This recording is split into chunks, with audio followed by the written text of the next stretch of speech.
Oke, berjumpa lagi. Hari ini kita akan mencoba memogram board Nano, board Arduino Nano menggunakan bahasa pemrograman Rust. Mungkin kita sudah terbiasa menggunakan bahasa C atau C++ ya untuk memogram board microcontroller semacam Arduino ini, tapi semakin ke depan populasi Rust atau popularitas Rust di dunia embedded semakin nampak. Terakhir saya lihat di kernel Linux versi 6 atau yang versi terbaru, Rust sudah mulai digunakan di pengembangan kernel Linux ya. Meskipun saya masih melihatnya sebatas di user tool atau utility pelengkap dari kernel, tapi saya yakin kedepannya pun Rust akan dipakai di lingkungan inti atau lingkungan core-nya di kernel. Ada yang dari beberapa diskusi saya coba ikuti, kemungkinan besar Rust akan digunakan sebagai paket filter ya di dalam kernel nanti.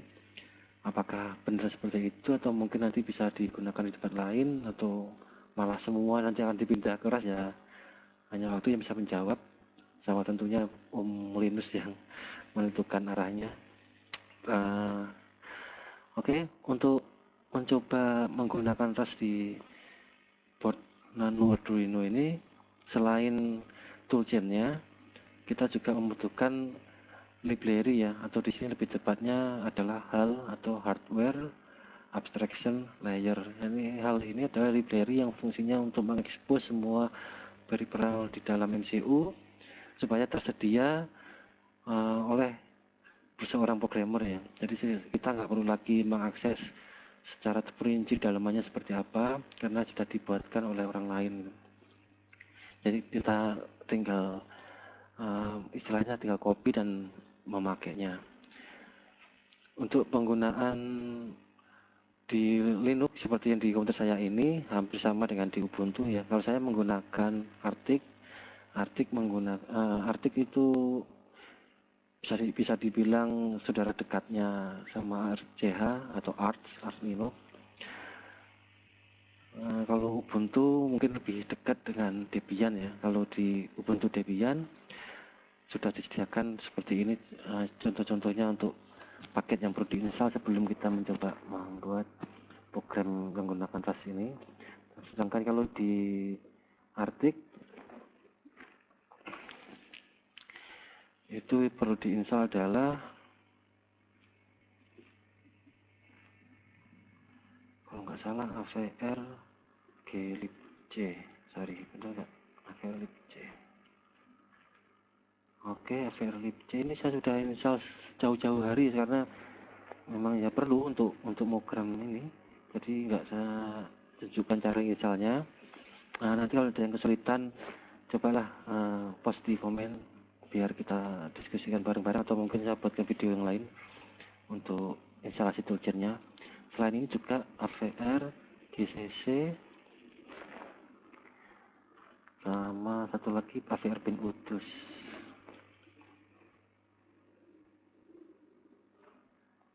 Ini AVR pin UDUS ini dan ini yang paket yang paling penting dibutuhkan. Sebenarnya kalau nggak mau satu bisa install ini sebenarnya sih. Ini otomatis menginstal yang ada di bawah ini plus AVR dot. Ya, ini untuk program berikutnya saya punya sendiri AVR dot-nya, jadi saya nggak perlu install dari repo. Oke, next. Ini untuk Mac sama Windows juga sudah ada ya, karena saya nggak punya Mac. Saya juga jarang program di Windows untuk embedded, jadi saya skip saja, fokus di Linux terutama ARCH atau Arctic ya, distro saya yang saya pakai ini. Setelah itu kita perlu untuk mengopi atau mengklon ya, istilahnya di Git. Hal ini Git clone, tinggal copy paste aja AVR hal.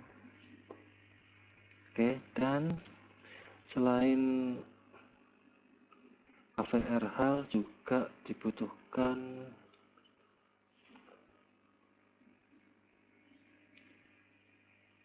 sorry, mana ya? Oh, ini AVRH template ini.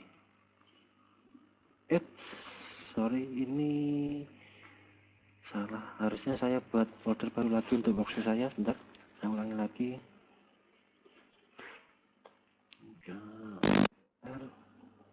Ya, saya habis ini lah.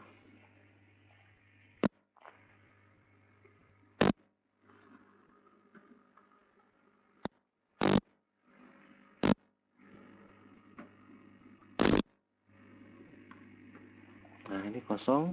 Oke. Kita coba lagi.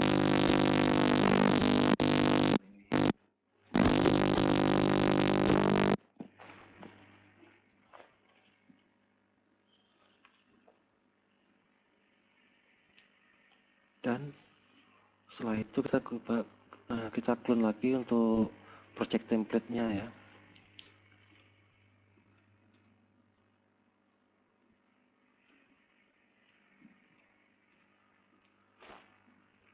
Oke. Nah, setelah itu kita coba bikin project baru berdasarkan dari project template yang di atas ini. Cargo generate base dari template-nya. Terus project name-nya coba 01. Nah, ini kita bisa pilih botnya mau yang pakai apa. Kita gunakan nano new bootloader karena ini yang paling umum, yang juga yang paling murah. Tekan enter dan sekarang cd coba 01. Nah, ini sudah dibuatkan ya sama dia ya. Folder juga istilahnya skeleton untuk jalannya toolchain atau compilernya. Nah, untuk mencobanya kita bisa cek dengan cargo build. Ini kalau belum install toolchainnya ya kan banyak sekali menginstal dan makan waktu agak lama. Tapi karena saya sudah install toolchainnya, jadi harusnya sih lebih cepat dibandingkan sebelum install toolchainnya. Ini kita gunakan untuk ngecek apakah ada error pada saat compiling. Kalau nggak ada error berarti kita bisa lanjut untuk memprogram. Kalau ada error kita harus lihat errornya di mana dan harus kita atasi dulu sebelum kita lanjut ke pemrograman. Oke, dan selesai. Ulang lagi. Oke, dan sekarang pindah ke source-nya, kita buka source-nya kita. Saya menggunakan Neovim ya, Neovim dengan COC Flash Analyzer untuk plugin-nya. Jadi kalau menggunakan plugin tersebut otomatis kayak Rust Language Server itu bisa jalan ya. Jadi kita tahu ada masalah apa di kode kita sebelum dikompil juga. Misalnya ada sasges dari dia, ini harus diapain, biasanya keluar. Dan juga ada keterangan untuk menjelaskan bahwa contoh seperti ini, LED ini ada bertipe data, pin, output, nomor pinnya adalah BB5. Nanti kalau misalnya nggak pakai plugin ini nggak keluar, jadi agak susah programnya. Karena itu saya lebih senang pakai plugin. Jadi kita ganti, cek dulu ini di mana sekarang. Oke. Cek lagi, build lagi apakah nggak ada. Make clean, make build. Kita cek dulu ada masalah tidak. Semoga nggak ada masalah.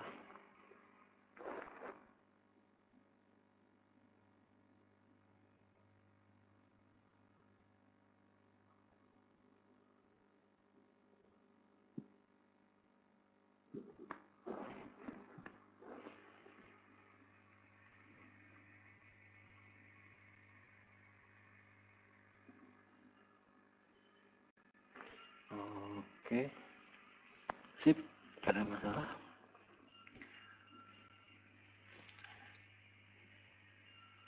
Nah, ini dibuatkan sama generator project ya, dari templatenya. Nah, ini fungsinya bisa dilihat dalam loop ini.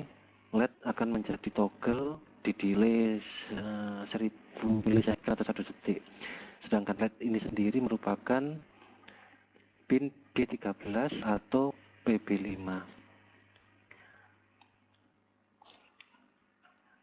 Nah, untuk mencobanya kita bisa menggunakan port asli atau bisa menggunakan simulasi. Untuk contoh saat ini saya coba gunakan simulasi aja.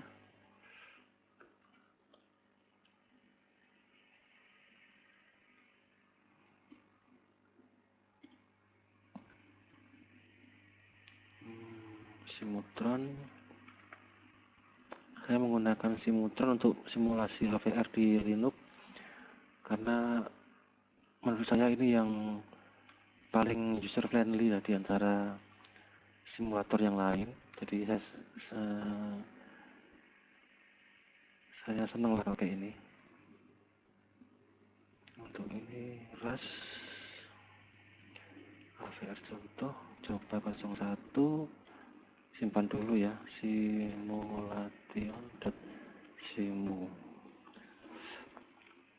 Kita masukkan HVR-nya. ATmega, sorry. Buat Arduino Nano menggunakan ATmega 328. 328, where are you? 32. Oh sorry, di atas. Nah, clocknya 16. Sedangkan half binary image-nya ada di sini ya, target HVR deploy. Oke, kita pause dulu biar nggak lari. Cek lagi di code kita. Di D13 ini merupakan ramalan dari PB5. Kita cek apakah PB5 bisa flip atau kedip-kedip. Blinking. Oke, run. Yap, PB5 kondisinya sekarang blinking. Berarti program, toolchain, kode juga hasil dari binary yang dihasilkan sudah sesuai. Kita bisa lanjut untuk memainkan atau mengutak-atik kodenya. Oke, sekarang kita coba tambahkan. Untuk output sudah ada, berarti kita sekarang coba tambahkan switch ya.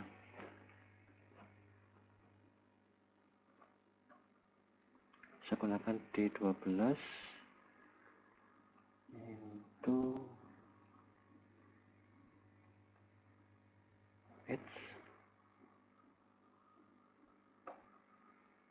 wait, ada masalah.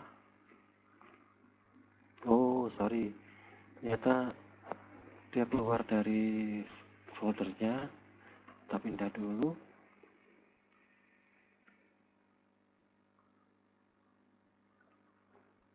Oke, udah benar. D12 dot into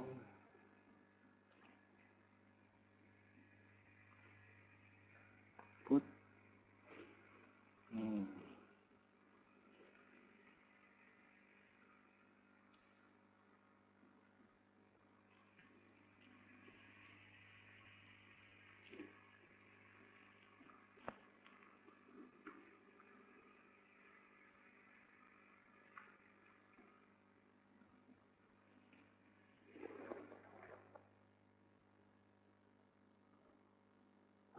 Itu pull up input. Oke.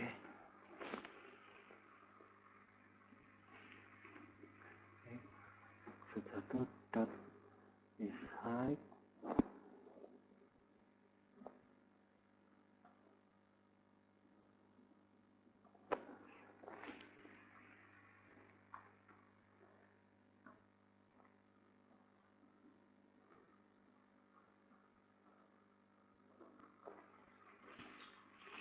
Oke, sekarang kita coba kita rubah sedikit ya logikanya. Jadi yang tadinya saat dijalankan dia langsung toggle, di sini dia akan toggle hanya saat jika switch 1 bernilai 1 atau true. Nah, dimana switch 1 ini sendiri merupakan pin dari PB4. Berarti PB4 ada di sini, kita tambahkan logic switch untuk mengatur kondisinya. Nah, enaknya pakai simultron ini kalau setiap kali kita build atau perubahan di binary-nya, dia harus di reload ya. Caranya ya tinggal di open lagi aja filenya tadi. Nah, gitu aja dah. Ini dari reload nih. Nah, sekarang kalau kita nyalakan, dia baru toggle. Kita matikan, dia berhenti toggle. Nyalakan lagi. Nah, berarti ini sekarang pin kita sudah menjadi input dan berfungsi di logic. Jadi kalau mau menggunakan output menjadi output ya digunakan into output. Kalau mau digunakan sebagai input, kita bisa gunakan into pull up input. Oke, coba bikin lagi satu kali lagi.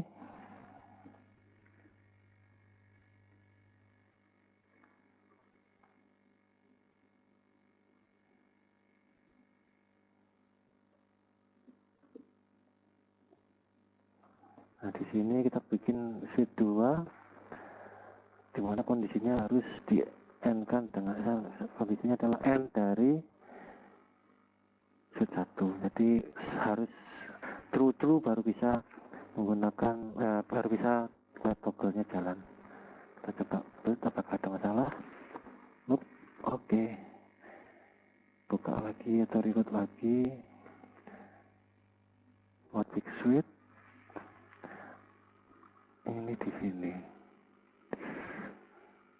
Nah, kalau misalnya 00 dia tetap 0. Kalau 01 tetap 0, 10 tetap 0, 11 baru toggle. Oke.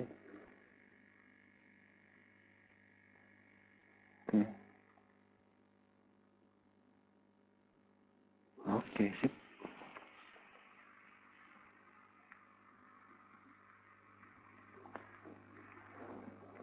Oke, baik. Demikian contoh sederhananya. Mungkin di video selanjutnya kita akan coba membuat atau belajar ya contoh-contoh dari ADC atau peripheral lain, interrupt, TWM, mungkin timer, counter juga serial ya.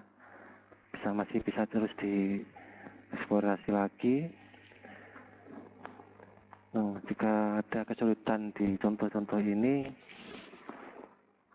bisa kita bahas di komen atau coba gabung aja di Telegram ya. Coba cari channel grup Arduino Indonesia. Mungkin di situ kita bisa lebih banyak diskusi lagi karena memang tempat diskusi ya.